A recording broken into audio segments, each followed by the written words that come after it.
culture for winter term. My name is Courtney Campbell, and I oversee the Hundera Endowment in Religion and Culture. And I'm delighted that all of you could join us this evening for a lecture by presentation, part lecture, I guess, part interaction, discussion.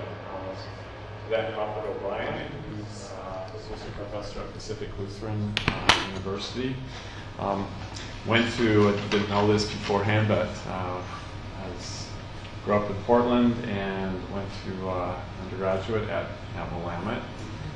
So know Pacific Northwest very well.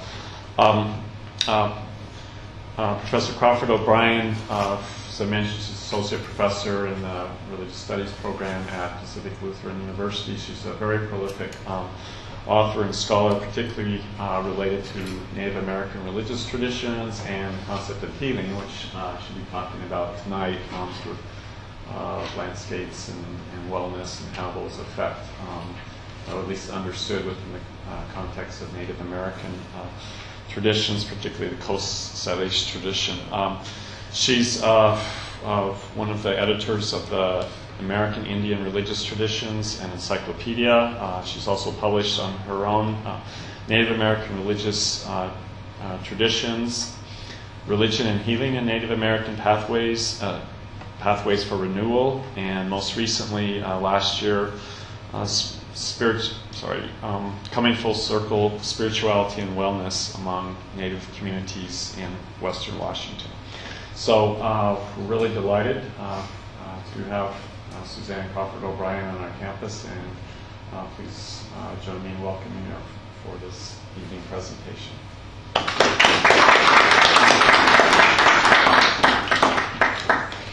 Thank you. Thanks for coming out. Thanks for coming out in this rainy evening. I appreciate that. I know it's cold and gloomy. I know on these nights I have a very hard time leaving the house when it's like this, so I appreciate you making the effort. I want to start first by acknowledging and thanking the Native people of this area, in particular the Clackamas Chinook and the Kalapuya Native people and their ancestors who are here in spirit, and recognize them and honor them. And I want to thank you all for bringing me. I appreciate the opportunity to come home to Oregon. It's a really nice thing. So let's think about just gonna. Uh-oh. We had it all going, and now let's see if it's gonna go. Come for me. Really? Okay. Think about where our foundational positions are where we're starting here. So first, what brings me to this work? Just in terms of my personal location. First off, I'm from the Northwest, and I love the place. I love it dearly. I love it deeply. And because of that, in large part, I was drawn to thinking about the cultures and religious beliefs that grew out of this place, that actually come from the earth here, that are part of this place. My upbringing and my educators as a young person also taught me that social justice really matters, and I think that's the other piece I bring to this. That's what draws me to the study of American Indian religious traditions, is both my love of the ecology and also a real commitment to social justice, and feeling like that is something that needs to guide certainly my scholarship and what I do in the classroom. I'm also blessed to be at a place at Pacific Lutheran University where issues of faith and issues of social justice are something we can bring into the classroom openly, and that is really an issue of central concern. So I'm thankful to have the opportunity to be there. I'm also motivated by my ancestry. I have some Native ancestry in addition to German, Irish, and all sorts of other things. But that Native ancestry certainly is an important part of who I am and why I am motivated in the work that I do. I do want to emphasize that I'm not a member of these communities. I'm an ally. I certainly am an ally. I'm certainly a fan. And I'm not an expert. I had a student introduce me to a Coast Salish elder recently as an expert in Coast Salish religion, and I wanted to melt into the floor. Oh my gosh. I didn't want to embarrass the student at the time, but wow, no. I'm not an expert. The people are the experts here, right? I am a lifelong learner. I'm a lifelong learner who really deeply loves these traditions and respects them, but not an expert. Not an expert. I wouldn't use that term. I hope to help ensure that these native voices are heard. I want to do that. I want to make sure that they're heard. And I really feel that there are things that non-native people can learn from these traditions. And I really would distinguish that from appropriating these traditions, right? We don't get to appropriate them. We don't get to pretend that we're Indians when we're not. Just no. That's just a no-no. That's day one in my students with my classroom. We don't do that, right? Because that amounts to recolonizing them. We're not going to do that, right? But at the same time, I do firmly believe there are things we can learn from these traditions, right? There are core values, there are beliefs, there are ways of being in the world that I really believe are critical to consider if we're going to survive on this planet, right? And if we're going to live into justice with the native people, plants, and animals that we're living here with, right? So I think that's very important. It's helpful as well to clarify some terms. And I want to mess a little bit with this presentation because it's not quite opening up the way I want it to. So let me try and reboot this. If you'll forgive me for my technology. There we are now. That makes me happier. Okay. My students have taught me it's important to do the reveal slowly, so you stay with me. So let's talk about some key terms. So first, healing and curing. So in my work, when I talk about healing, I make a real distinction between healing and curing. And I'm borrowing this from medical anthropology, but it really works with what I'm thinking about. When we talk about curing, this usually refers to the removal of a discrete specific ailment, right? You have strep throat, you take antibiotics, you're cured. It's gone, right? This is good. And healing, on the other hand, has to do with something very different. It's about restoring the whole person to wholeness. Right? So when I use the terms curing and healing, they're very different. Healing is about restoring the whole person to wholeness. This anthropologist, Jerome Levy, uses this definition that I really like. He says, healing is, quote, restoring the person to a working identity, an identity that works, right? And by this he means the ability to engage in the give and take of one's community. So when we're talking about healing, which is more than removing a disease, we mean restoring someone's identity, giving them spiritual, mental, physical, and relational strength to be able to embody that person they're meant to be. So it really is this whole self. So when we talk about this with my students, I try to emphasize that means economics is a healing issue, right? If you cannot be the person you're meant to be because of economic constraints, because you have to drop out of high school and get a job to support your family, right? That is something that compromises your wellness. That's a compromise and finding a way for you to fulfill your calling. There I'm revealing my Lutheran roots here, or Lutheran location anyway. Finding a way to fulfill that calling may mean changing the way societies, communities are structured, and that's about healing. So we really mean talking about a much bigger picture. Okay. So what the other piece of this, though, is that when we're talking about healing as restoring an identity, it also means that it depends on what kind of identity we're talking about. Right? The identity that one is meant to embody is going to be a product of your cultural location. It's going to be a product of your individual location, right? Your gender, your relationships, the skills you offer your community, your time of life. So what it means to be whole and healthy as a 13-year-old daughter is going to be very different than what it means to be healthy as a 40-year-old mother, right? Or a 60-year-old grandmother. Your obligations are different. Your responsibilities are different. Your sense of self and who you're meant to be changes, right? And so healing is really a contextual idea. So for practitioners, medical practitioners, there's this question of, do you know who this person is called to be, right? And how can you help them get to that place? Are you being cared for? Are you caring for others? These are all questions we have to consider. And if we think about healing this way, about coming into a sense of a working identity, then being a university student is a healing process, right? We are helping you come into identity, right? You're helping you grow into your working identity of the person you're meant to be. And really life becomes a healing process because that identity changes all the time.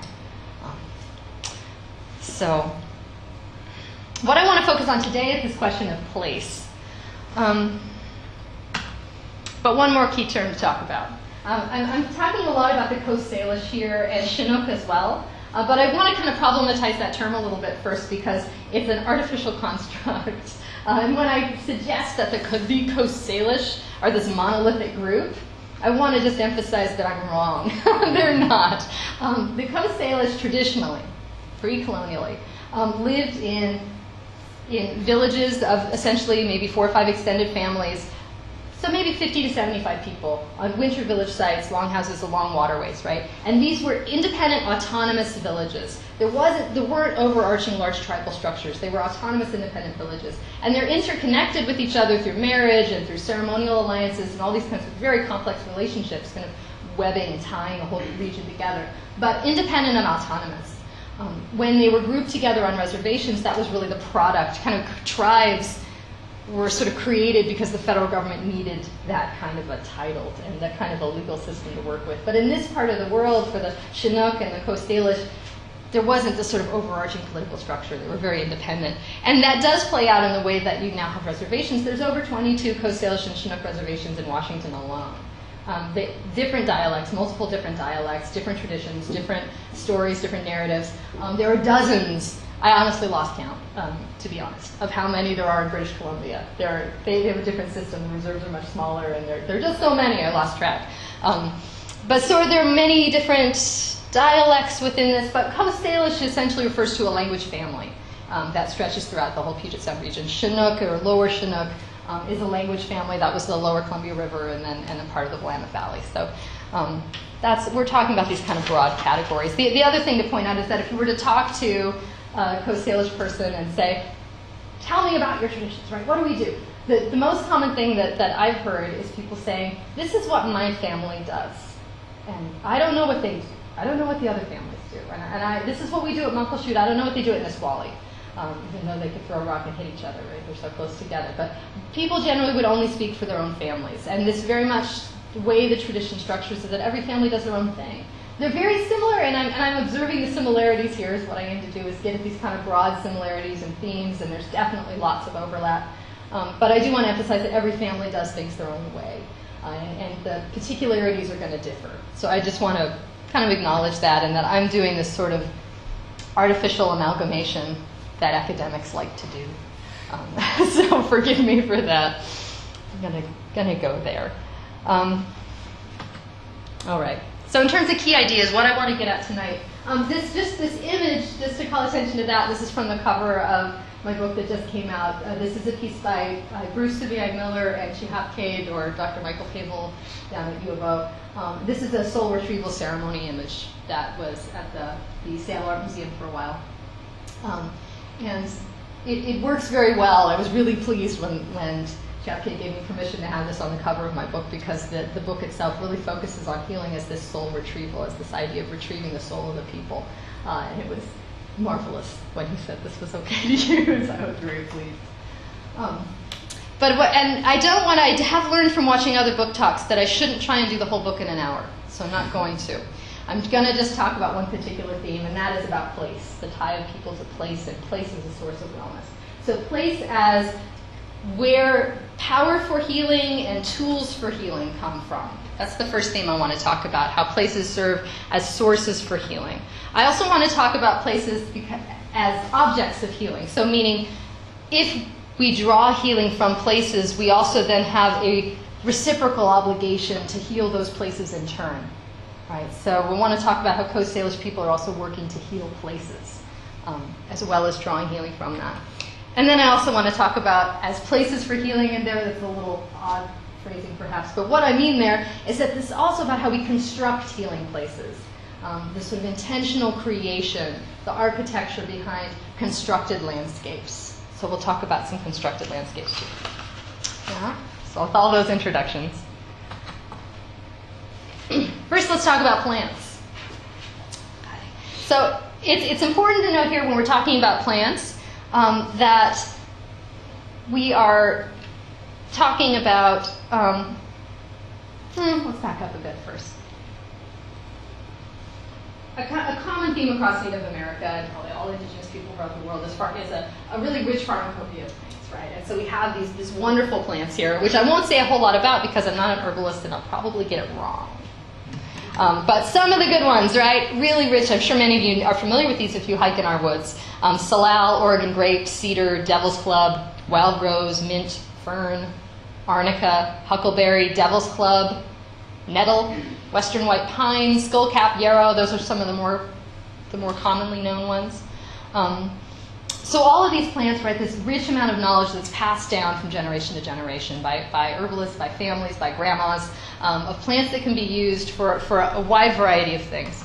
And it's important to note that when we're talking about these plants, we're not just talking about the biochemical properties of the plant and what they do on a chemical level, right, that we can sort of reduce this to a tincture. We're not just talking about that. We're talking about relationships with plant people. And that's a wonderful phrase that I like to use a lot because it makes my students uncomfortable. But it's one that I hear a lot in these communities, especially from more traditional folks. The plant people. Right? We talk about the plant people, we talk about the animal people, we talk about the tree people, that these are persons. And this, I'll circle around this all semester with my classes. If we get one thing, I want to try and get you to a space where you can just begin to understand a worldview where there's personhood out there, where you're not the only person, right? Different. Clearly, that Western red cedar is really different than you and me. I think we can all agree on that. But to give it personhood perhaps of a different type. And when we talk about plants here, we're talking about relationships with plant people. And this goes back to the mythology. So in mythic times, some of you might be familiar with transformer tales. That's a common mythological theme in this part of the world. That creator created the world, right? And then the transformer went through it and placed things in order. He assigned, usually he, sometimes it's ambiguous, but assigned tasks to every person in the landscape. It used to be just everybody was people. And Transformer went and said, you're really good at holding things together. You're going to be the grass. Right? You're really good at keeping an eye on everything. I think I'll make you a hawk. Right? And he gave everyone a job. And what many of the folks today will say is that creator assigned, put the persons into the landscape, assigned them tasks, holding the earth together, providing food, providing medicine, and also gave them a task of teaching people. Because creator recognized that people were the most pathetic and humble creatures you could possibly imagine, right? We're the one thing that can't really survive out there on our own. We need the help of everybody around us out there in the landscape. And creator said, you need to help these guys out. Look at them, they're naked and lonely and sad. Someone help them out. Right? And so we look, so that in these texts you often see this narrative of we learn from the plant people because creator gave them the task of teaching us so that we can learn things. And we need to learn how to be quiet and listen. So the plant people, when we talk about plant medicine, it's not just about the biochemistry. It's also not just about sort of the effect on the physical body, right? But it's also the process of gathering. It's about the prayers that accompany it. It's about your relationship with a particular plant. So an herbalist at a Native Women and Girls Gathering a few years back had this to say. I'm going to read some quotes here. She says, she was speaking to a group of Native women. She said, be still and listen. Let that one plant choose you and let you get to know it. Other medicines will come because they'll like your spirit. They'll come to you because you're willing, because you're wanting to learn.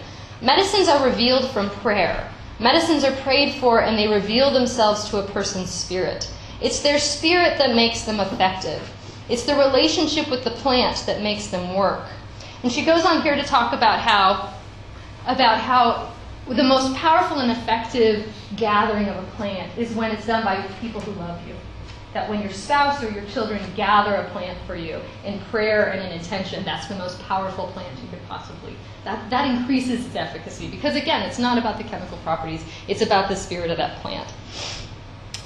When she's talking about observing the plants around her, she says, I thought that was just an old bush, a shrub. From that plant over there was just a weed. But no, I learned, Creator puts spirit in everything, and it's the spirit that heals. Another woman right after this workshop, she and I went for a hike around the lake, we were talking, and she was reflecting on this, and she had this great story. She says, what she was saying about Devil's Club really got me, because I was just out hiking with my friend, and I saw that plant. I really saw it for the first time, and I said, wow, what's that? And Devil's Club, right? It's a big, tall thing. It's got spines all over it. It looks really dangerous. You don't want to grab it. And my friend said, look, it's all over the place. You've seen that plant a million times before. But it was like I saw it for the first time, like it wanted me to see it. I was just so excited about it. It was so beautiful, so amazing. Those leaves, the spines, so intricate. And then she started talking about that plant, and I realized it was the same one. I really felt like there was an important connection there, you know. And it was like it wanted me to see it. So a very different way of thinking about plants. Another important piece about plants is the process of actually getting out there and getting them, which is really different than what I did before I came here, which was to go to our local, as I call it, hippie pharmacy and ask for some tinctures to kill a sore throat that was coming on. And I said, give me some tinctures so I can throw them in my tea, right? And that's very different than going out into the landscape and gathering these plants. And it's actually the act of that working the landscape, going out there into that engaging in it, is where that relationship gets built. It's totally different. If you just pick carrots out of your garden, it's completely different than getting them out of the fridge, right? That getting into the soil, loving that plant along. Embodied prayerful engagement with the landscape and with the plants. That's a healing activity in and of itself. I'm sure those of you who are gardeners would agree with me here, right? that is a healing activity. Whether it's hiking deep in the wilderness or just loving that little strawberry plant along as it grows. Another piece here about plants is this idea of embodied memory. So if healing is about identity, going back to that idea of healing as identity, then engaging in a practice that ties you to your ancestors is profoundly healing, especially for people that have had that identity, that have had that tie to their ancestors, challenged again and again. This is a fully sensory experience, right? There's sight, sound, taste, touch, smell, the embodied memory of gathering plant medicine in ways that your mother, your grandmother, your great-great-great-great-grandmothers did is a very powerful thing. So Charlene Kreis, who's a Squaxin Island tribal member, wrote this about gathering plants. She says, memories of my grandmother, Annie Jackson Christ, and Grandaunt Elvina are easily awakened by the sight, smell, touch, and taste of traditional plants. I remember as a child being taught about the importance of traditional plants, which ones were used for medicinal purposes, which ones were used for food. The traditional way of gathering as a group has continued through the generations of my grandparents, parents, aunts, uncles, cousins, siblings, and myself. I remember my uncle and the strong smell of yarrow. My dad gathered wild roses. I still gather food and medicines from the forest. Gathering reminds me of my loved ones who have passed. I love this. Every time I pick a berry, I remember my ancestors. Every time I smell yarrow, I remember my grandmother. Every time I drink Indian tea, I remember my uncle. The activity of gathering keeps these memories alive. Some other people to talk about. So the notion of personhood doesn't end with plants. It includes animal people as well. And salmon in particular are some I'll talk about here for a couple minutes. Very important, right? So for many communities for Coast Salish and Chinook groups, salmon are considered a vital resource, but much more than that, they're considered persons and also relatives. So, one important idea. Salmon is kin as relatives. And there's a little cedar tree here. We'll get to why cedar matters for salmon in a second. Some of these pictures are sort of self-indulgent. They're my summer hiking pictures, and I get an excuse to display them. So salmon, one of the primary staples for Coast Salish and Chinook people, right? We've got runs that last from spring to autumn. Salmon are reliable, they're abundant, and they're preservable, so really important. And they're also cousins. So a Skokomish Tuwaduk story. So the Skokomish are on Hood Canal up in the kind of gateway to the Olympic Peninsula. Puts it this way. Long ago, a village was decimated by fire. Grandmother Cedar had warned a young woman about this. She had said, there's going to be a great fire, you need to warn your village. She went back and she warned them. Nobody listened to her. Everybody dies. She's the only one that survives, right? This young woman, because Grandmother Cedar told her. So the woman, she's desolate and alone, and she goes down to the river, and Grandmother Cedar takes pity on her and turns her into a chum salmon. And she goes into the river, and she travels to the village of the chum salmon people, and she finds out they're just like her. They live in the same kind of village. They live in longhouses. They've got families with the same kind of structure. She says, you guys seem really nice. So she does what you do in those kind of situations, which is to marry one. So she marries the chief of the chum salmon. You could do worse than the chief of the chum salmon. It's not too bad. I mean, Chinook might be better, but chum is okay. So she marries the chief of the chum salmon, right? They have babies, lovely salmon babies. And she lives with them for quite some time. Later, Grandmother Cedar gives her a song to turn her back into a human being. And her babies, in fact, into human beings too. So she says farewell to her lovely chum salmon sweetheart and goes back and rebuilds the Squamish people. So the Squamish people today, when they say we're salmon people, they mean we're salmon people, right? Our ancestors were salmon. We're descended from the chum. We are chum salmon people. And the chum salmon people, recognizing that these are our cousins and they need us to survive, voluntarily give up their lives every year, allow themselves to be eaten. Say, we will do this for you. We will give you this sacrifice because you need us. And in return, we ask for a little respect and a little care. Maybe a lot of respect. We've got some other stories around the region too. The Pitt River Salish, they have a similar creation story where a woman marries sockeye salmon. A little tastier, but sockeye salmon. The Snohomish, their word for humpback, the humpback salmon, is kikayo, which means grandma. Grandma. There's grandma coming down. So another good story. This is a Squamish story that was recorded in 1897. And I really like this because it illustrates the interconnectedness between human and salmon communities really nicely, I think, the way they're tied together. So, in many years past, before Euro-Americans had arrived in the Northwest, the elder relating this story recalled that many salmon came upon the Squamish every season, and there was food for everybody and to spare. One year, however, a great storm came with tiny snowflakes so small they penetrated everywhere, freezing everything. Snowflakes came into the homes and put out their fires, into their clothes and made them wet and cold, and the people were starving. Soon the children and old people began to die in scores and hundreds, but still the snow came down, and the misery of those that were left increased. Dead bodies lay around everywhere, the dead and dying lying together. They waited for salmon season. But when this long looked-for relief came, it was found that the salmon were so thin, there was nothing on them but skin and bones. It was impossible to cure salmon like that. Only 2 people survived. And eventually they rebuilt. The community, after many years, returned. Later on, though, tragedy would strike again. One salmon season, the fish were found to be covered with running sores and blotches, which rendered them unfit for food. And the description is just like smallpox here. They describe the salmon and what's wrong with them. The salmon basically have smallpox. The people depended largely on them for their winter food supply, and they were obliged to catch and cure them as best they could and store them away for food. They put off eating them till no other food was available. And then a terrible time of sickness and distress began. A dreadful skin disease, loathsome to look upon, broke out upon all alike. None were spared. Men, women, and children sickened, took the disease, and died in agony by the hundreds. And the story, this is just a bit of it. It's a much, much longer story. But what strikes me as so interesting is that over and over, what's happening to the salmon happens to the people. When the people are starving, the salmon are starving. When the salmon have smallpox, the people have smallpox. When the salmon get lost and they can't find their way up the stream, the people get lost. So all these sorts of things, that this connection between the people is so intricate and so intimate.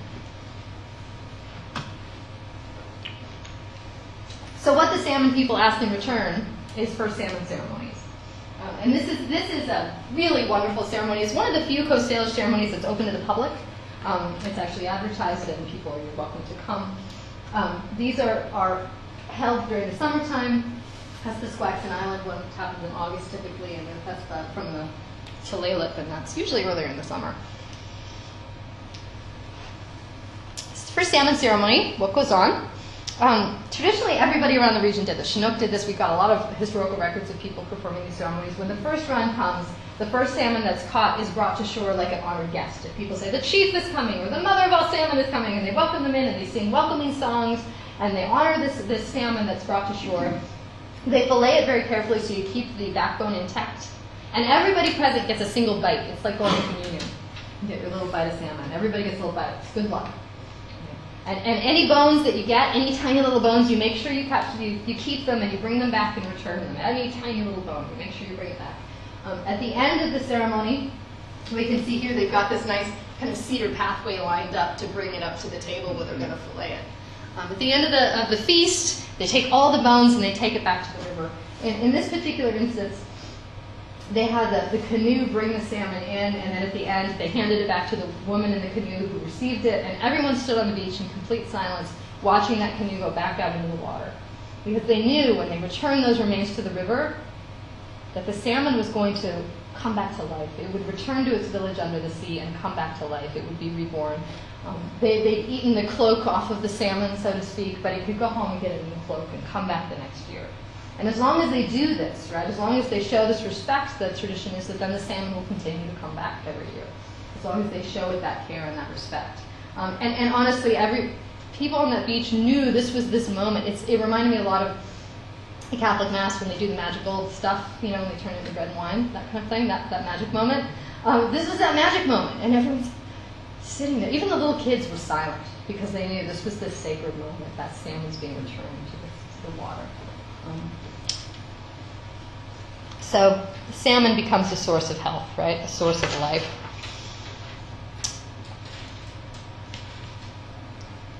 Let me have a good story about this.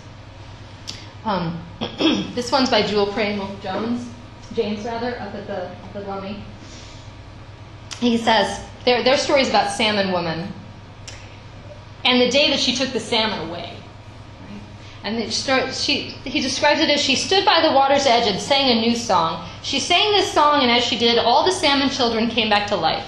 The dried, the smoked, the boiled, all of it came back and rolled to the water. As each neared the water, they turned back into whole salmon and leaped into the water, swimming toward the bay and waiting for their mother, salmon woman. When she finished her song and all the children had transformed, then she walked into the water and transformed back into a salmon just like her children.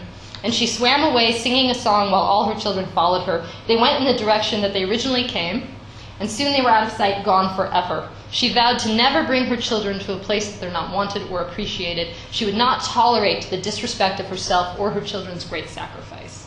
Right? We know this is true. You disrespect the resource, what happens to it? It goes away. It goes away. We know that.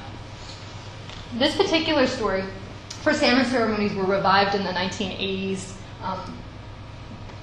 Really underway in the 1980s when salmon fishing rights were restored to tribes. And they saw the dwindling salmon runs, and this became a really key part of salmon restoration efforts. So one other way to explain, to get at this idea of kinship with the natural world, this idea that the natural world is full of persons from whom we can draw strength and healing, has to do with this idea of shechwali. Okay? And this is a Stolo term. The Stolo are the Coast Salish from the Fraser River Valley. They use the term shechwali to explain their kinship relationship with salmon and with all plants and animals and many natural features of the landscape. So the same shechwali, which is sort of life or spirit, animates all things in the natural world. It's shared by all sentient beings, and for the Stolo, that includes certain features of the landscape like mountains. It's passed on to each generation by ancestors. And from this perspective, when you're thinking about shechwali, it tells you that plants and animals aren't simply regarded as a resource, but instead like an ancestor. So Stolo elder Rosaline George puts it this way. She says, shechwali is inside of us. It's in your parents, your grandparents, your great-grandparents. It's in your great-great-great-grandparents. It's in the rocks. It's in the trees. It's in the grass. It's in the ground. Shechwali is everywhere. What ties us? What ties us to the sturgeon, to the salmon, is shechwali. The sturgeon has shechwali. We have shechwali. We're connected to that. Right? And this has to go with those transformer stories. Remember that everything that has consciousness, that has sentience, that are persons, they were originally people, and Transformer gave them that task of being that mountain or being that funny rock in the river. So our resources are more than just resources. They're our extended family. They're our ancestors, our shechwali. Our shechwali includes our parents, grandparents, great-grandparents, the cedar tree, salmon, sturgeon, transformer rocks. So those are really cool-shaped, interesting rocks that have people in them. Our elders tell us, or have personhood, I should say. Our elders tell us everyone has a spirit. So when we use a resource, like a sturgeon or a cedar tree, we have to thank our ancestors who were transformed into those things. So my point here is that when we're talking about the landscape as a source of healing, we're talking about it as a richly spiritually endowed landscape. It's full of persons, right, who can be sources of help and strength.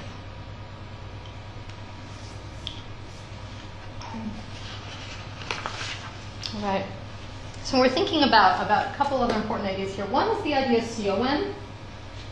Sioen is a Coast Salish term from around Puget Sound that describes spirit power, spirit powers. And traditionally, so pre-colonially, although still today, some traditional families still do this and still continue these practices, But prior to the 20th century, nearly every Coast Salish person and many, many Chinook people would venture out during puberty, and they would look for a spirit power, right? What we often think of as vision questing. And sometimes this would start maybe just when you're 6 years old. Your mom might say, go down and fill up this water at the creek, you know, and you'd walk a good 20 yards and come right back. Yeah, and then it'd be like, go down the road to Auntie's house and take her these things. But it's dark. I know, just go. It'll be fine, just go. And then when you're a little older, I think you should stay out overnight out there. Well, we get a little longer. And of course, these are people who grow up being out in the woods. They know how to be okay. And by the time you're 14, you know how to spend a night in the woods and be all right. And people would go to powerful places. It might be the hollow of a ancient cedar tree. It might be Tamanawas Falls, which is here near Mount Hood. It might be Tamanawas Rock, which is up on the peninsula. And pray and fast and bathe in really cold water every morning. Scrub yourself with cedar and hemlock. Purify yourself. Pray. And hope that one of those messengers from the Creator would appear to you and would come and tell you how to live. And that would become your sioan, become your spirit power, become someone that was going to be a personal guardian spirit, a deeply important part of your life, someone you would carry and care with you throughout your life. And often it's really fascinating because we talk about working identity, right, what your calling is. Traditionally, that's so strongly tied to your sioan, because your sioan was also your vocation. It was gifts that empowered you to do things. So if you happen to have a cedar tree sioan, you may end up being a really great carver. If you happen to find a salmon one, well, guess what? You're probably going to be a great fisherman, but you don't get to eat the salmon. That's the downside to them. Yeah, if you're a fir tree, this was a great one and all that not ethnography about the Nisqually records that fir tree meant you were tall, you were beautiful, and you had a nice voice. You were probably going to be a good public speaker, right? Because you just had this. You sound, like the wind blowing through a fir tree. It's just very pleasant. I like that one. The fir tree power. Rattlesnake power probably means, you have some medicinal, perhaps you're going to be a healer, but you're not very nice, and people you want to be left alone. You're sort of the ultimate introvert. But these things are very important. There's one Tuaduk healer, around 1920, talked about this. He says, I've discovered that woman's Tamanawas. And so Tamanawas, maybe you've heard that word Tamanawas. That's from the Chinook Wawa or Chinook jargon, the trade jargon, which was this 500-word kind of trade language that was around here. It was not Chinook proper, that's different, Chinook language, and then Chinook jargon is kind of this trade language. And Tamanawas was from the Chinook jargon, and it just is this generic term for anything spiritual. They would use it to describe a ceremony, a spirit power, a spiritual experience, healing ceremony. It was a verb, it was a noun, it was an adjective, it was all those things. So this really generic word, Tamanawas, and they spell it differently every time, so it's kind of confusing. So this guy says, I've discovered that woman's Tamanawas way up the mountain on Mount Rainier. Now this woman's power has got mad at her because she never came to the mountain to pick berries. Her power was a berry-picking power. It belongs to that mountain, and the purpose of that power is to pick berries, and that power got mad at that woman because she never went to the mountain to pick berries. That's the food of that power, berries. And now it's left that woman, and now she's sick. Right? Because your sioan is part of you. It's the spirit that enables you to live powerfully and meaningfully in the world. And if you don't honor it, if you don't do what it calls you to do, you get sick, right? You're not doing what you're called to do. You're supposed to be a fisherman. You're supposed to be a healer. You're supposed to be a berry picker. You need to go pick your berries. You need to pick your berries. They're very important. I think there's something cross-cultural in that's worth reflecting on, right? When you're not honoring that spirit within and what you're called to do, it makes you sick. It makes you sick. For the Coast Salish, you honored your sioan by doing it, right, by performing what it was meant to do. You also honored it by participating in winter spirit dances, where you sang the song that sioan gave you. It gives you a spirit song often during that vision quest, and you sing that in winter spirit dances, only in the wintertime. Some people do it other times, but only in public in the wintertime. During all-night winter spirit dances. And it becomes a source not just of kind of personal healing, but it also often that song becomes a tool for healing others. It's a way of accessing the spiritual power in the natural world, is embodying that song and singing that song. So again, song. in this part of the world, songs are very important. So they come to you from these spiritual beings, and they're also owned by you. So this is property that you own. So if I was going to sing a spirit song, which I'm not, I'd have them turn off the video back there and not record it, because it's something that's very personal and very sacred. People don't record it. And it's property. It's something you could give to someone else, but there would be a ceremony involved if you were giving someone a song. You might pass it on to a child. But it's deeply personal. It's the embodiment of your relationship with a spiritual being. Your very personal and very individual relationship, and it's embodied and performed in that song. So it's done very, very reverently. So these are our two ceremonial leaders from 1930 from Squamish, Chief Frank Allen and Lucy Allen. I'm afraid I would mispronounce their names, so I will not. But what they're wearing is traditional regalia, and one reason I wanted to have this image up here is because the power to heal comes from the landscape, the songs come from the landscape, come from spiritual beings in the landscape, and the stuff also comes from the landscape, so the objects that one uses. So here they're wearing clothes that are made from pounded cedar bark and mountain goat wool. So the Salish had a really beautiful weaving tradition from mountain goat wool. And they also kept dogs that you shear like sheep. Unfortunately, they went extinct, so we don't know what these dogs were, but we know they had little dogs that you could shear and use the wool like sheep wool. And they made blankets, and so they're wearing regalia, right? This is what they would have worn to a winter spirit dance. He's also holding a rattle, right? So, and many of the accoutrements came from cedar. Cedar is probably the most important plant in this tradition when we talk about the clothing, carvings, the longhouses themselves, all these objects, drums, the frames for drums, various divining implements, all sorts of things came from cedar. So the landscape gives you what you need to seek healing as well in terms of regalia, ceremonial regalia, ritual objects.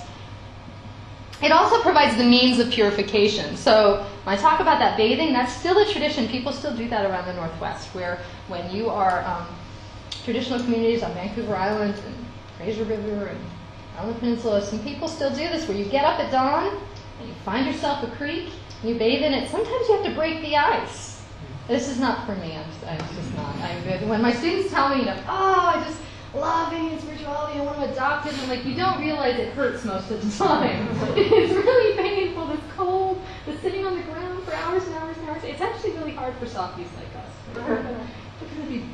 You got to tough up for some of this stuff. So you're out scrubbing hemlock in the freezing cold, every morning, purifying yourself. But the landscape gives you the means of that purification. Devil's Club, nice emetic, that's the word. Emetic, that's the word I'm saying for cleanse the body, right? Nice cleanse, as my friends in California tell me. They like their cleanses. I shouldn't stereotype about Californians, I'm sorry. That was low, I apologize. And I get back in Oregon and it just starts coming. All right. It provides songs for prayer, the means for purification. All right. So the land itself is the source for healing in this kind of context. But if you're talking about a landscape that's endowed with persons with whom you're in relationship, then that means it needs to be reciprocal. If you have relationships, you know it's not a one-way situation. Sometimes we want it to be, but it's not. We need to give back too. So here it's important to think about how Coast Salish and Chinook people are in turn working to heal places themselves. Are we talking about reciprocity, or are we talking about resource extraction? These are two very different ways of getting at that. And one analogy for getting at this that I want to talk about has to do with Mount Rainier. So for the Nisqually, the name Mount Rainier is Tacobet. It's not Tahoma, not Tacoma. That's folks on the east side. But Tacobet. And the Nisqually term for Tacobet, I love this. Its translation is nourishing breast. Nourishing breast, right? The image here, what the Salish term evokes is an image of a lactating mother who's providing all the nourishment and sustenance that her children need. So thinking about those white rivers coming down off the mountain, right? This lactating mother. So the mountain is enormous. It's not to be trifled with. Children, you do not trifle with your mother, right? You do not, and at the same time, it's a source of life and love. Even love, right? Even this idea of love is built into that name. This is about a loving, nourishing bosom. I like that. Okay? So in Nisqually traditions, the Creator put in place the mountains and spiritually endowed the mountains. So they are endowed with spirit. He filled, or she, it, the Creator. I used a he. I apologize. That's not right. Omit that. Creator is genderless in this tradition. Creator endowed the mountain with spirit, filled it with spiritual beings. And is often, in many Coast Salish tales, mountaintops are the home of the Creator. The Creator likes to hang out on mountaintops. So, of course, going to be in the tallest spot. That's where Creator likes to hang out. For the Nisqually, Tacobet, and especially the territory above the tree line especially, is considered sacred, powerful, and extremely dangerous. The Nisqually and other native people lived around the mountain. They're familiar with the dangers of storms, floods, avalanches, volcanic eruptions. They know this stuff. They know it happens. They've seen it happen. But also remember that this is a sentient landscape, meaning it's a landscape that's conscious and aware. It has consciousness. It's endowed with spiritual persons, placed there by a Creator. So an avalanche is not just an avalanche. It's never just an avalanche. It's an expression of a spiritual reality. So Nisqually people would, as a rule, and Coast Salish people as a rule, would never go above the tree line. Right? The tree line was where they would stop. You're simply not going to go past that because it's dangerous and it's just generally forbidden. That's the place where powerful spirits live. We are not powerful spirits. We're going to hang back here. We know our place. I want to contrast that view with General Hazard Stevens, who made the first successful ascent of Mount Rainier in 1870. So when Stevens sees the peak, he writes, "Tacoma has never been ascended. She is a virgin peak. The superstitious fears and traditions of the Indians, as well as the dangers of the ascent, had prevented their attempting to reach the summit, and the failure of a gallant and energetic officer who had previously made the attempt had in general estimate proved insurmountable." Sloiskin, the Klickitat guide who was taking Stevens and his party up the mountain, refused to go beyond the tree line. He thought they were crazy. And he said goodbye to them for good. Did not expect to see them come back at all, and he was really surprised when they did. But indulge me for a moment, if you will, as I hold up these two contrasting images here. Both the Nisqually and Stevens referred to the mountain as a woman. But while the Nisqually and Sloiskin saw the peak as powerful, dangerous, life-giving mother whose breast provides sustenance, to be respected, honored, feared, and loved, Stevens' language is that describes her as a coy virgin waiting to be dominated, mounted by the man who is most gallant and energetic, right? Very different language. Is it a mom or is it the lady you're after, right? Very different images. And I would suggest that this tells us something fundamentally different something about fundamentally different ways of viewing the landscape. Is the natural world imbued with spiritual beings, powerful mother, home of the Creator, with whom people are called to be in relationship, to whom we show respect, awe, and gratitude? Or is it something to be conquered, overcome, subdued? So here I use the terms reciprocity or resource extraction to get at that idea. And I call your attention to this because I want to emphasize this idea of places as sources of healing, that again, this is a relationship, and the lifeblood of a relationship is reciprocity and a whole lot of respect. So let's look at some examples of how people are working to heal the landscape up in Puget Sound. So the first, we had on the previous slide, see if I can go back. There's Mount Rainier coming down. And here we've got the Nisqually River coming right down from the mountain, all white and milky, just fits that narrative just right. Hopefully many of you have seen that beautiful river. So the Nisqually River was once a major salmon habitat. The salmon runs had decreased precipitously because of development along the river.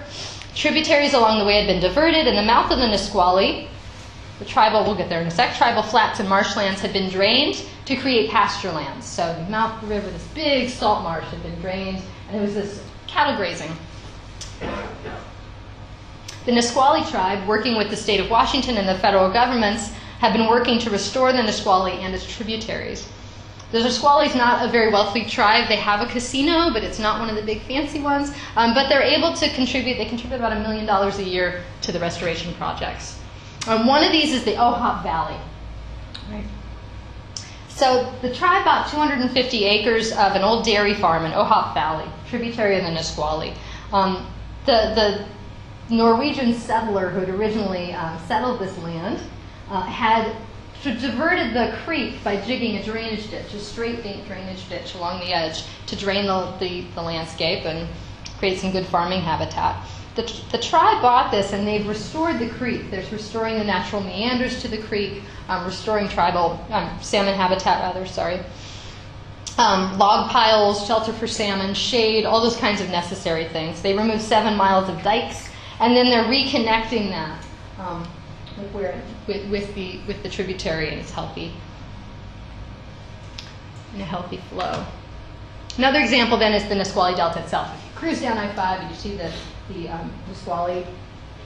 Nisqually proper name, the Nisqually Wildlife Refuge. Not so hard. The Nisqually Wildlife Refuge, right there on the edge.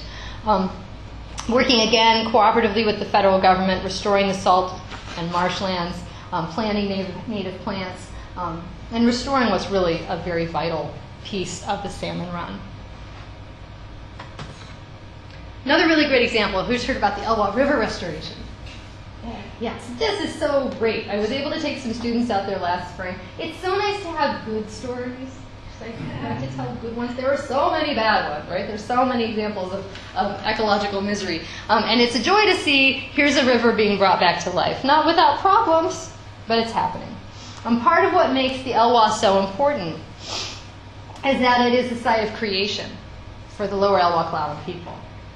So in the mythic past, the people of the northern Olympic Peninsula, they gathered at a special place on the Elwha River, and the creator, or sometimes transformer, depending on who's telling the story, carved out a basin in a rock in the river, and he bathed there.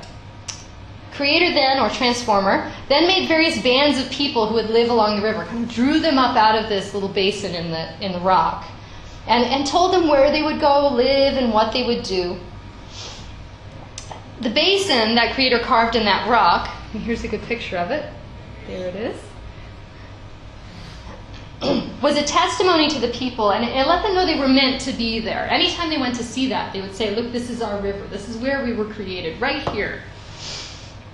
And when young people went on vision quests, they would go to this site and they would reach into that hole, and hopefully, the hope was you would pull something out that would tell you something about what your spirit power was going to be. So if you pulled out fish scale, that was going to tell you something. If you pulled out a bit of a bone, that was going to tell you something. If there's an object in there that you pulled out that would provide some sort of clue. So this was a really important place for vision questing, for reflecting on creation. When the Elwha Dam was built in 1913, this was covered in floodwaters. So it was that under the reservoir lake that was there. And it wasn't until the summer of 2012, almost 100 years later, that this was once again revealed. They were able to return to the site of creation. Jamie Valadez, who's a PLU mom, got to point her out. PLU mom. She's one of the important cultural leaders of the lower Elwha, and was able to be there and to see that site sort of come back up out of the waters. Work is still in progress here. Here's the site of the Glines Canyon Dam, which has now been, believe it or not, this is actually after it's been removed. The river goes along this side over here, and this is in the process of being covered with plants, and it's going to start growing up again. So the lower Elwha, very important. So another example is Tamanoas Rock. This is out near Chemawa, Washington, on the Olympic Peninsula. And it's just this sort of odd geological feature, this strange kind of lump that rising up out of the ground, and it's a very different kind of rock than you find anywhere else around it. Sacred site for the Jamestown Slalom. Oral traditions of the people describe this as a refuge from a tsunami. They said that there was a tsunami, people were able to run and get up on top of this and survive it. And archaeologists say that the last time a tsunami hit the region with that kind of magnitude would have been 3,000 years ago. So in which case we may have an oral tradition of something that dates back 3,000 years. Other oral traditions describe it using as a lookout for mastodon hunting, which would place this at 10,000 years ago, right? So potentially a very, very ancient, very important site. More recent stories describe the place as a site for vision quests and ceremonies. People from throughout Puget Sound, from the mainland, coming over to the peninsula, journeying many days to come here for ceremonies. In the late 20th century, it became very popular with rock climbers. And this was owned by a private developer. He was actually going to build homes all around the base of it, and it didn't happen, which is great. Maybe something interfered. I don't know. But it was very popular with rock climbers, and it's really fragile volcanic rock, and so every time they were sort of, digging their screws into the rock, it's breaking off chunks of it. And so when the tribe purchased it in 2012, the first thing they did the next day after they purchased it was to ban rock climbing. No more rock climbing. You can come, you can hike, no more rock climbing. And as Leo Gatton from Jamestown Slalom here says, it's like allowing people to climb a Sistine Chapel. Just don't. But just a very recent example, and something that strikes me really powerfully as an example of the way in which communities are increasingly really working within their spaces, within their natural landscapes, to protect and preserve them. Shifting gears a little bit, another way in which place and healing is involved. Places are sources of healing. Places are things that need to be healed, right? But I also want to think about constructed landscapes. Food is a really important piece of this. We've already talked about plants, medicinal plants. We've talked about salmon. It's definitely one of those really clear ways where we get at thinking about the reciprocal relationship between people and other than human persons that inhabit the landscape. Food's also really important to consider because most of the main health threats to Native people today are tied to diet, and they're tied to physical activity. But the loss of native foods is central here, right? Diabetes, heart disease, stroke, cancer, these things are linked to introduced diets.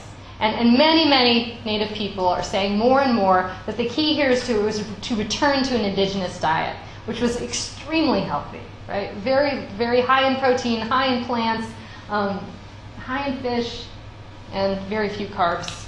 I should call I don't know. Camas is kind of starchy. That's kind of starchy, I guess. So that'll get there.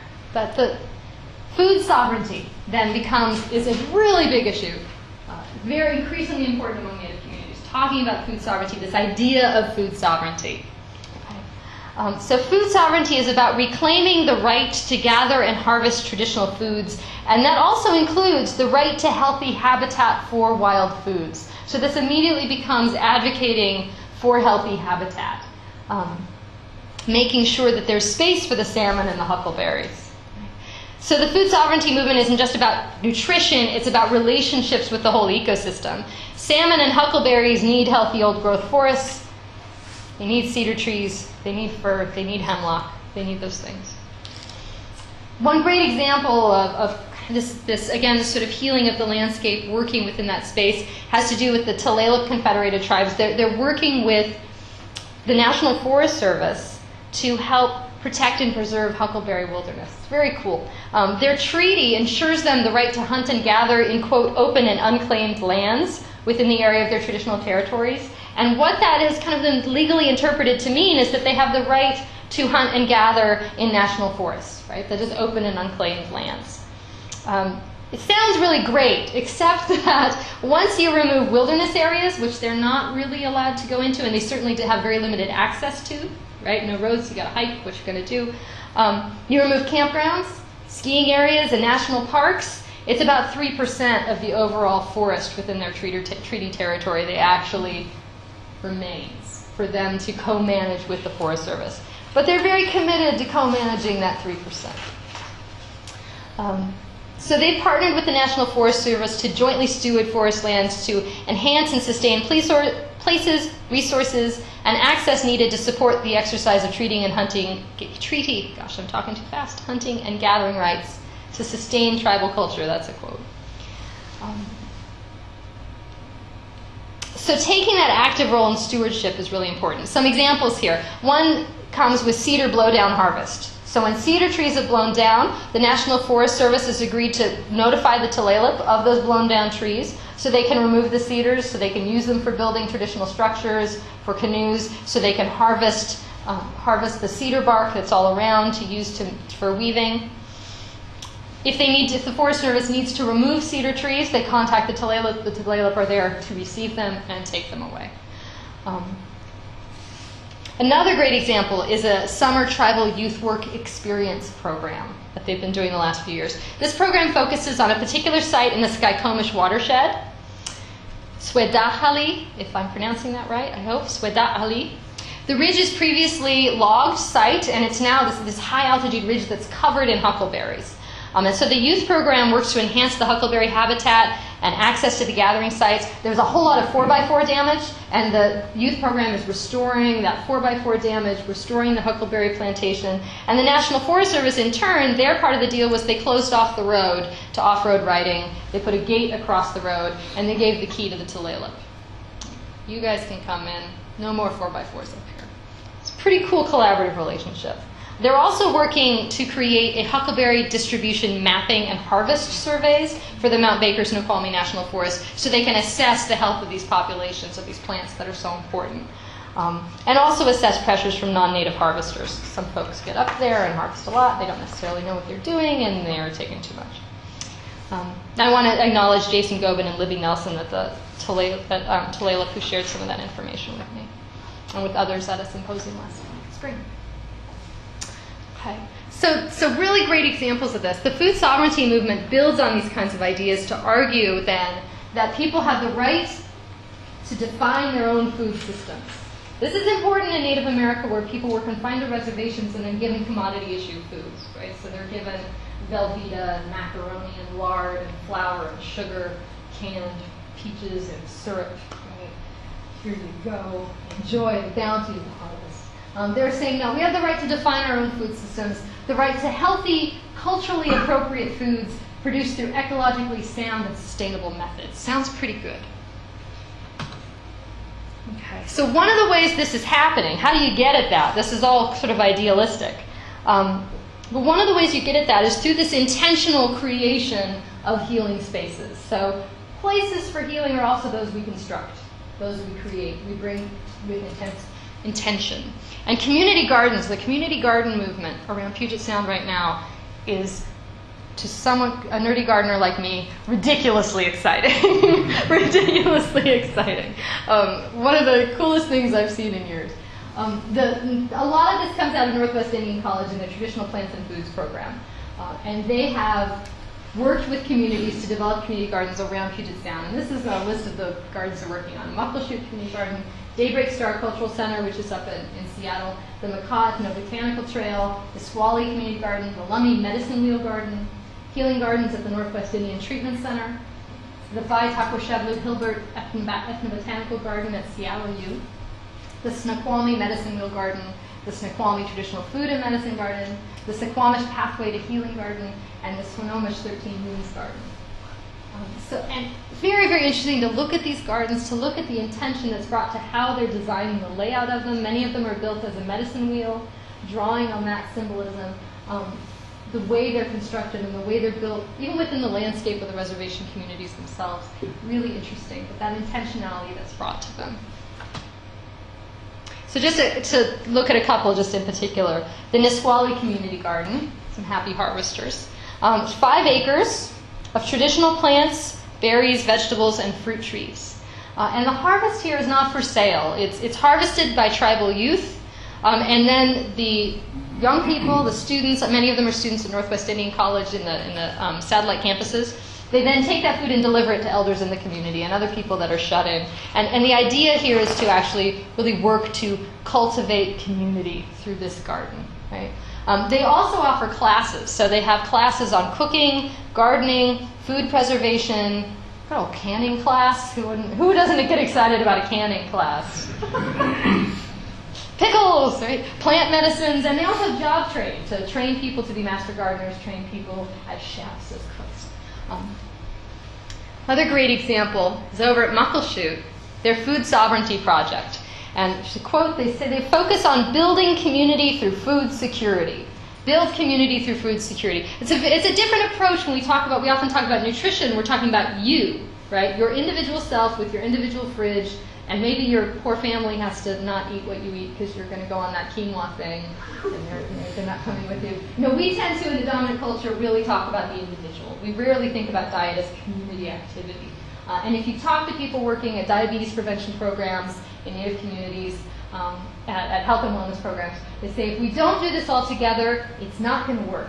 It's pointless. The only way this is going to work is if we all do this together, because this has to be a collective community healing. Okay? Distinctly communitarian approach. Other workshops at Muckleshoot, to quote them here, they emphasize the cultural teachings offered by our most revered traditional foods, like salmon, camas, elk, and berries. And here's this idea. Pay attention to that. This idea that human people have something to learn from plant and animal people. It's not just about what's your healthy diet, right? It's the cultural teachings offered by the food. That's really interesting. That's key here. I think that's really interesting. Great programs they have at Muckleshoot. In the past year, they've had a retreat for tribal cooks, people working in the school, working in the elders' homes, etc. Workshops on foraging native plants. Workshops on balancing menus with seasonal and native foods, cooking with whole grains, integrating nuts, herbs, and berries, creating shared meals with local foods. They have a curriculum that includes something called the Honor the Gift of Food program that works to construct a Coast Salish food pyramid. And it's actually not a pyramid, it's built around the 4 seasons instead. So it's a basket with 4 sort of compartments honoring each of the 4 seasons you eat seasonally, rather than that ever so hierarchical pyramid, right? We're going to get rid of that. So balanced around the 4 seasons. And it emphasizes cooking and eating with good intention, focusing on local and seasonal foods, interconnection with the landscape. They also have a class on how to process with traditional food technologies. So they learned how to process a deer, right? Here I love showing a video to my students. All my vegetarian students, right? Here we go. This is how you cut, how you pull it, how you get the guts. Here's that gut pile, right? We're going to process the deer. And slightly less disturbing, cooking in bentwood boxes. How to make a bentwood box and boil water by putting hot rocks in it. Cooking in bentwood boxes, using a pit oven, as the picture was. Let's see if I can get back up to it. That's a pit oven up there, or a slight example of it. Cooking with a pit oven. Foraging, right? And Valerie Segrest has done, who I'm quoting here, has done just amazing work with this program at Muckleshoot. But she says, our foods have the medicine. I love that. Foods, medicine, right? Our foods have the medicine. And medicine doesn't just mean like a pill. Here we're talking about spiritual medicine. The potential to help us remember who we are and where we come from. Talk about healing as identity. Remembering who you are and where you come from is what it's all about. Okay. So, think about some more built environments, start moving along. Really, really fascinated at the architecture that's used by many communities in this part of the world in terms as they build their wellness centers. So very brief background on wellness centers in this area and throughout North America. So many of you probably heard of the Indian Health Service. This is the primary medical provider for Native people in this country up until very recently. It still is kind of the overarching bureaucracy. The Indian Health Service. Up until the 1980s, 1990s, you had only regional hospitals that people had to travel to. If you were a Native person, you left the reservation, traveled to that regional hospital. So you had to go up to Portland, you had to go to Tacoma, maybe hundreds of miles you might have to travel if you're sick in order to see a doctor. So of course most people didn't go. They didn't have good reputation, that's putting it mildly. They didn't have good reputations among Native communities. They were often, stories were told that they're actually out to kill you there, so most people really didn't want to go. And they said, well, if you're ready to die, off you go. That's where you go to die. That was sort of the quote I heard more often than once. That's where you went to die. So Indian Health Service hospitals didn't have the best reputation, but they were also just really inconvenient and also very, we're talking about a large bureaucratic system that's treating everyone with a very sort of systematic fashion, all the same. In 1974, the American Indian Self-Determination and Education Assistance Act is passed, and what this did was it created the legal ability of tribes to petition to contract with the federal government to provide their own health care. So they could become contract providers. And that didn't really get started until 1980. The Puyallup were the first to do it. And it was after a whole lot of occupation, protests, a lot of advocacy, fighting for what had already been voted into legislation, but it took a lot of advocacy before in 1980 they were granted the land and the right to open up their own clinic at what had formerly been the Cushman Indian School. Okay. So, and this, since then, this is really radically, this is what made my dissertation research when it started also many years ago so fascinating, because this just radically transformed healthcare for Native people. Increasingly throughout the 1990s, the early 2000s, more and more tribes have contracted and with the federal government have built their own wellness centers. Certainly in Washington, every reservation that I know of has their own wellness center. I think that's the case in Oregon as well. I don't know about other parts of the country, but increasingly more and more and more, you have that local wellness center. What makes these so marvelous for a religious studies scholar is that these are places where people are bringing traditional culture and religion together. They often create intentional spaces for ceremony. They build that into the structure. And then the architecture itself, especially tribes like the Puyallup, who have a little bit of loose change lying around because of these very large casinos that they've got, have been able to build beautiful hospital structures. And taking care really to model it after, just see here, a traditional longhouse structure with those big post beams, the entryways. You can't quite make it out because of the shade, but the large artwork pieces that really represent kind of iconic images for the tribe. This is one of my favorite things. It doesn't look like much, but it's really neat. This is the waiting room in the main hospital, and they made sure I angled the camera so I wasn't getting any people in it. Like, no, I just want this thing. I don't need any people. I want the ceiling. What's going on here? And the director of the hospital who was giving me a little tour described this to me. He says, well, we built this sort of longhouse frame inside, and then you have the roof over that. But when you're sitting in here, you know you're sitting within the frame of a traditional longhouse right over the top of you, and that's what this beamwork is. Built just as sort of an old school longhouse within, and then the roof over the top. So we have our first home, and the rest is sort of added on, but we're still here within this traditional structure, even in this space. Very cool. So constructed places, right? Designed to promote healing for individuals. Very important.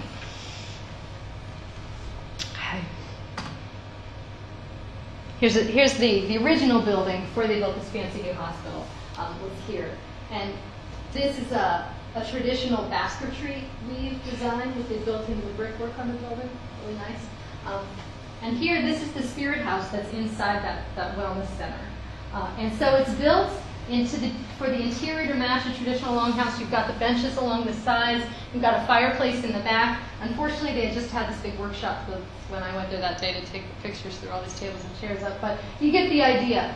So you have ceremonies in here. You have spirit dances in here. You have giveaways. You have this space where patients can use this to have any kind of spiritual practice they need. And I guess, think about it, hospitals have had chapels forever, right? It's not that amazing, but it is because we're this intentional created space for Native ceremony. When this was just beginning and Native people were saying, how can we bring our religion, how can we bring our healing practices into the hospital, there were just these fundamental questions of something as simple as, I need to burn some sage and it's setting off the smoke detectors. Can it help? Can we move the oxygen out of the room for a sec so I don't blow us up? And we need to do this. So making some simple accommodations, and when tribes are in charge of their own wellness centers, those accommodations are a lot easier to come by. Oops, hit the wrong button. Okay, another couple examples. The Shoalwater Bay Wellness Center. This was where I spent a good piece of time researching and volunteering in the early 2000s. The Shoalwater Bay were facing a health crisis in the late 80s and throughout the 90s. They were experiencing a neonatal mortality rate of upwards of 90%. Right? It was a very tiny community, and pregnancies were failing at a dramatic rate. 1 year was 90%, others were 70 and 80%. And they declared a state of emergency. And they did not have a wellness center in their own community at that point. If you wanted to go to the hospital, you had to go to Tacoma, and that was a couple hours away. They worked with the CDC and with the various state grants and funds, the federal government, to research possible causes of this. One of the primary ones was that there was virtually no prenatal health care. That was essentially absent. There were also high rates of smoking and some alcohol use that was also a considerable issue. And there were a great deal of environmental concerns as well. The shoalwater live on Willapa Bay. They are shellfish people. They eat shellfish every day. They eat crab every day. They eat salmon every day. That's what they eat. That's what they've always eaten. And this is challenged then by toxicity studies of the bay that find the bay is the bottom of the food chain for things from cranberry farmers dumping fungicides and pesticides, tree farms dumping herbicides into the water, and oyster growers who were using a chemical called carbaryl, which is a teratogen and a mutagen, and which is not legal to be used in water anywhere else in the country. Good news was, in 2012, they phased carbaryl out, but it took from the 1980s to 2012 for oyster farmers to say, okay, we'll stop using this incredibly toxic thing that we're just putting in the water on the oysters that we eat. Yeah, I see this on menus. I'm like, oh, but they're okay now, maybe. They've gone organic. In 1995, Herbert Ike Whitish, they called him Ike because when he was a baby, apparently he looked a lot like Ike. So he was just Ike. But he took the case, he fought the good fight, and he was able to build the first wellness center on the reservation in 1995. In 2005, they expanded it to this current wellness center, which now housed full service, full range of services: dental, mental health, massage therapy, acupuncture, how about that? Primary health care, alcohol recovery, smoking cessation programs, as well as spiritual clinics, spiritual activities. So a really remarkable thing. Ike passed away just within the year that was built. The Muckleshoot Wellness Center, another beautiful example of a very intentional architectural design that draws on a whole lot of core, really trying to embody core values within that. So we have this idea of drawing on the longhouse architecture, employing local artists, creating central shared spaces, bringing healthcare together under one roof, this kind of common space. The shoalwater now, I should mention that their pregnancy success rates are about equal to the general population now. And they have some really excellent care out there. It's probably the best in the county out there. Another wonderful example that I just came across very recently. This is a low-income housing development by the Puyallup. It's called the Place of Hidden Waters. So the way longhouses were traditionally built, the interior structure, was you had these enormous structures. Some of them were as long as a football field. Imagine that, as long as a football field. We think about these, longhouse, must have been so cold and dark. No, we're talking the length of a football field, 50 feet wide, everybody living together. When I was studying up on longhouse architecture and sort of social organization housework, I had a newborn and I was locked in my house. Not really locked in, but I was at home alone with a newborn. Cold winter in the Northwest. I was so lonely. I was so lonely. And I'm reading about these people living in these extended families in these enormous homes. Where are my people? Can someone take this baby from me? Here.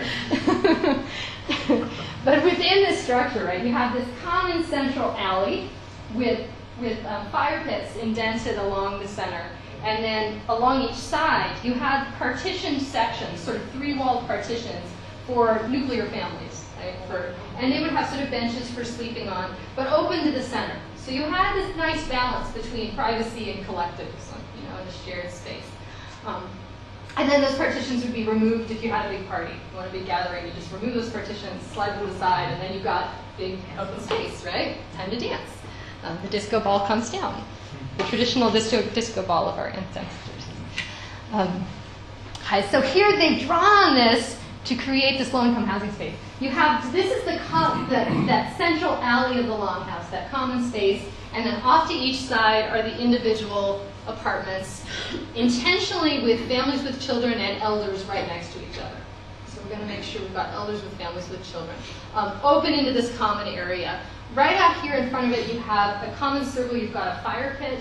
There's a sweat lodge. There's a community center with a gym. It's all about drawing people out into these common spaces together. together and really using that architecture to evoke this. Even the way they've got the roof with these plank beams going across here, if you look at old pictures of longhouses, the roof beams were movable. They had these big long posts. You could lift them up and move them over if you wanted more light. If it wasn't raining, it magically wasn't raining, you could move those over, and it looks just like that, the way they would sort of have the roof beams sparsed out. So this real intentional care. Okay. Coming down to the end here. Final example, the House of Respect. This is an elder center that the Puyallup just finished. This makes me wish I was a Puyallup elder.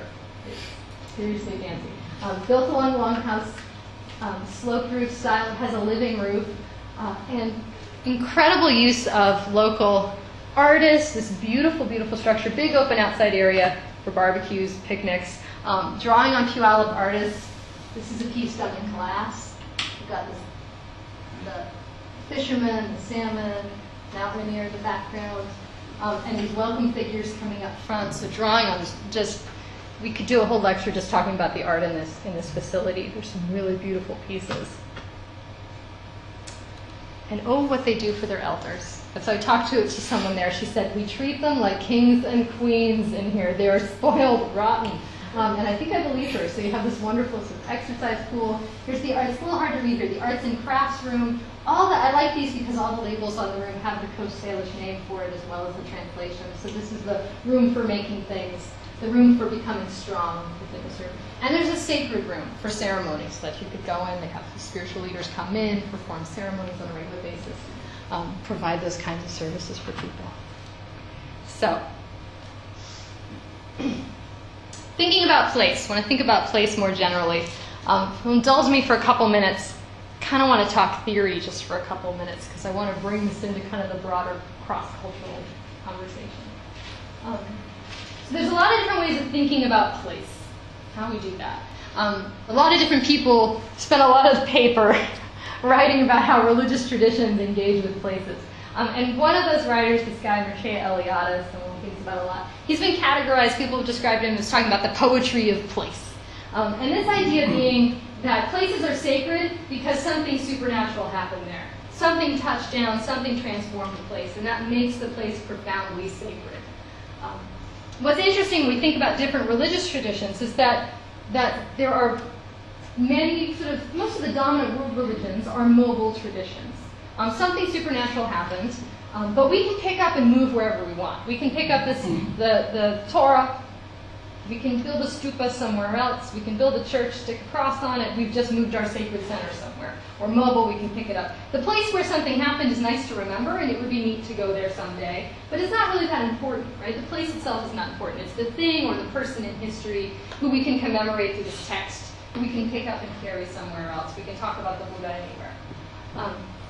Place is important, but it's mobile. What I think makes place-based religions and indigenous religions distinct is that place is not mobile. Place is what is sacred, and that place matters. If the mountain's gone, that source of sacrality is gone. You can't pick it up and move it somewhere else. When that cedar tree is gone, it's gone. It's a living person, and when it's not there, that personhood is gone as well. So that importance of place as something that houses sacrality, and is it mobile, is it not? I think place-based religions, it's not mobile. Another thing that makes places sacred is politics, the political issues. One of the big voices of this is this crazy guy named J.Z. Smith, talks about this a lot. Politics of place. And he argues that places are powerful, they're sacred, because there's a lot of politics around it. Right? People fight over them. That's why Jerusalem matters. People are fighting over it. If people stop fighting, no one, I don't know, maybe we'd still care. But it wouldn't be as important. J.Z. Smith argues it's people arguing over stuff that makes things worthwhile. It's its scarcity. It's its value.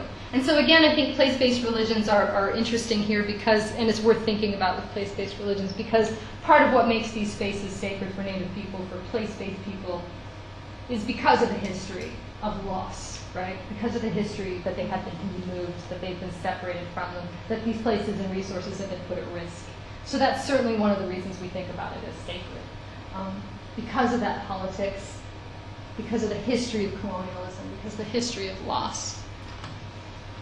Some people say places are sacred because we pilgrimage to them. And here we're talking about what you do when you go there. And here we're talking about the physical embodied interaction with the place.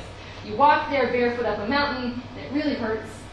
You go to that shrine, you make those offerings, and it has something to do with that exchange between you and a place of being in it, going there. If you think about this, going to Fenway Park is different than watching it on TV, right? You've had that pilgrimage. You can hear about that sort of thing. But when you pilgrimage to a place, when you go there, when you see it, if you're from Norway, and you go to Norway and you find your ancestors, and you see those homes, right? Wow, that's really different than just thinking about it. So it's that physical embodied experience of going and being in places and exchanging something of yourself with that place through your suffering, through struggle, through pain, or maybe you leave an offering. But it's something about that pilgrimage, that embodied experience. And there we think about indigenous people, place-based people. You're deeply in the place. You've exchanged yourself with it. And a final thing that I think indigenous place-based traditions offer this conversation is places as power. That they're not just places where we have political conflict, and they're not just places where we go and do things, but the places themselves have power. They intrinsically are filled with power and personhood. They have life, right? Biologists among us can agree that these places are alive. They have their own kind of awareness. They are places of power. So if I can leave you with a question, it's where's your place? Where is the place that is a source of healing for you?